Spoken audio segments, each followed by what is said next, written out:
મારા ભારત દેશ એવી મારી જન્મભૂમિ અને કર્મભૂમિને વંદન કરું છું. સર્વ ઉત્તમ ત્રણ સેવા. પહેલું દેવ સેવા, બીજું દેહ સેવા અને ત્રીજું એ છે દેશ સેવા. એવા દેશ સેવા માટે જાણીતા એવા આપણા મેજર ધ્યાનચંદજીની જન્મતિથિના સ્મરણાર્થે દર વર્ષે નેશનલ સ્પોર્ટ્સ ડે ઉજવવામાં આવે છે. મેજર ધ્યાનચંદજી હોકીના જાદુગર. આપણે વાત કરીએ તો આપણે અહીંયા સ્પોર્ટ ડે છે તો આપણે વાત કરવા આવ્યા છીએ કે મેજર ધ્યાનચંદજી સામાન્ય સૈનિકના એક પુત્ર કે જેમનો 1902ના દિવસે અલ્હાબાદમાં જન્મ થયો હતો. હોકીની સ્ટિકમાં બોલને એવી રીતે ફેરવતા જાણે એ ચુંબકની જેમ ચોંટી ગઈ હોય. વાત કરીએ તો એમને હોકીના જાદુગર શા માટે કહેવામાં આવતા હતા? કારણ કે તેમણે ઓલિમ્પિકમાં 1928માં, 1932માં અને 1936ની અંદર સતત સોનાની હેટ્રિક આપણને અપાવી હતી. મેજર ધ્યાનચંદજીને એકવાર હિટલરે પૂછવામાં આવ્યું કે જો તું મારા દેશ વતી રમે તો હું તને મારા જર્મનીની નાગરિકતા અપાવી દઉં, પરંતુ તેમણે કહ્યું હું જન્મ્યો છું ભારત દેશ માટે તો હું રમીશ પણ ભારત દેશ માટે. આવા આપણા મેજર ધ્યાનચંદજીના સ્મરણાર્થે આપણે દર વર્ષે ઉજવીએ જ છીએ.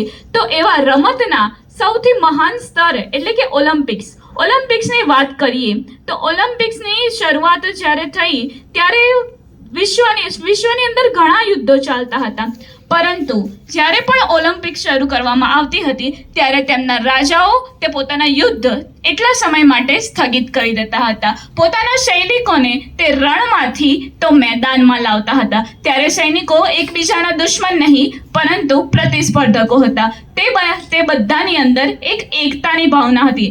પ્રતિસ્પર્ધકો હતા પરંતુ એકબીજાના દુશ્મનો ન હતા.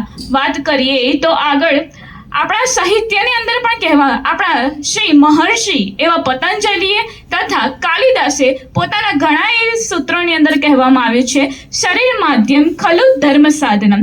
એટલે કે કોઈ પણ વસ્તુ તમારે સાધના કરવી છે કે કંઈ પણ કરવું છે તો તેનું પહેલું માધ્યમ છે એ આપણું શરીર છે. આપણું શરીરને ફિટ રાખવામાં સૌથી વધારે જો મદદરૂપ બનતું હોય તો તે છે ખેલકૂદ, રમતગમત.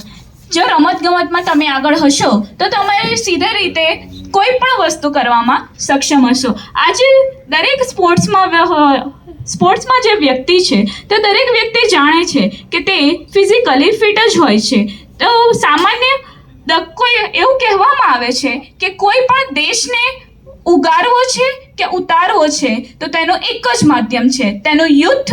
તેને જો સુધારવું હોય તો તેના યુથને સુધારે, જો તેને બગાડવું હોય તો તેના યુથને બગાડો. જો વાત કરીએ તો સ્પોર્ટ્સ અત્યારના યુથના દરેક વ્યક્તિ જો સ્પોર્ટ્સમાં જોડાય તો મહત્તમ વ્યક્તિઓ તે ફિટ રહેશે, તે આગળ વધશે, ભારતને કંઈક ને કંઈક સિદ્ધિ પ્રાપ્ત કરવામાં મદદ કરશે. આગળ આપણે વાત કરીએ કે ઓલિમ્પિક્સના 4 સૂત્ર છે કે go faster, higher, stronger and together. એટલે કે આપણે દરેક વ્યક્તિ જે કોઈ પણ વસ્તુ રમત કરીએ એની અંદર એકબીજાની સાથે આપણે ફાસ્ટર, હાયર દરેક ઊંચામાં ઊંચી ટોચ ઉપર પહોંચવાનો ટ્રાય કરે. સ્ટ્રોંગર તમે ફિઝિકલી એન્ડ મેન્ટલી બંને રીતે પ્રિપેર રહો. એન્ડ ટુગેધર કંઈ પણ કરો, અંતે તો એક સ્પોર્ટ્સમેન સ્પિરિટ હોવી જ જોઈએ. આગળ વાત કરીએ તો યુવાનોની અંદર અત્યારનો દરેક વ્યક્તિ એ સ્ટ્રેસથી પીડિત હોય છે કે એવું કંઈ પણ હોય છે.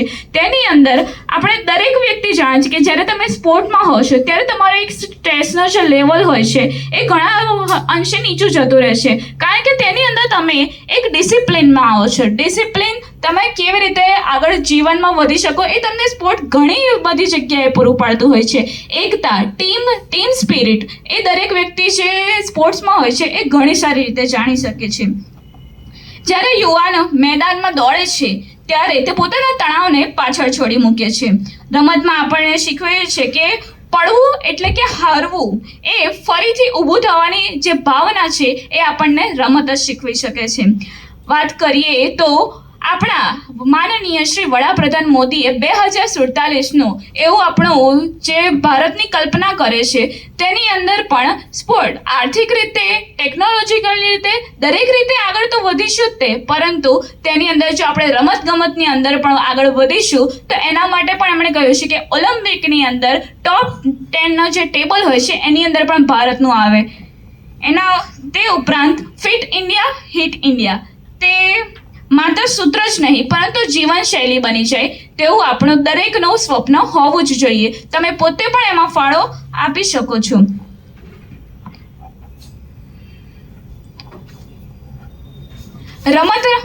આપણે રમતની અંદર રમતા રમકડોથી એક દેશભક્તિ પણ બની જાય છે.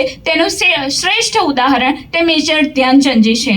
તો અહીંયા મારા વક્તવ્યને વિરામ આપતા અંતે જ કહેવા માંગીશ કે જો રમતની જેમ લેશો તો એ રમત બની જશે, પરંતુ જો રમતને દેશ સાથે જોડશો તો તે દેશ સેવા બની જશે. અસ્તુ. જય હિન્દ, જય ભારત માતા કી.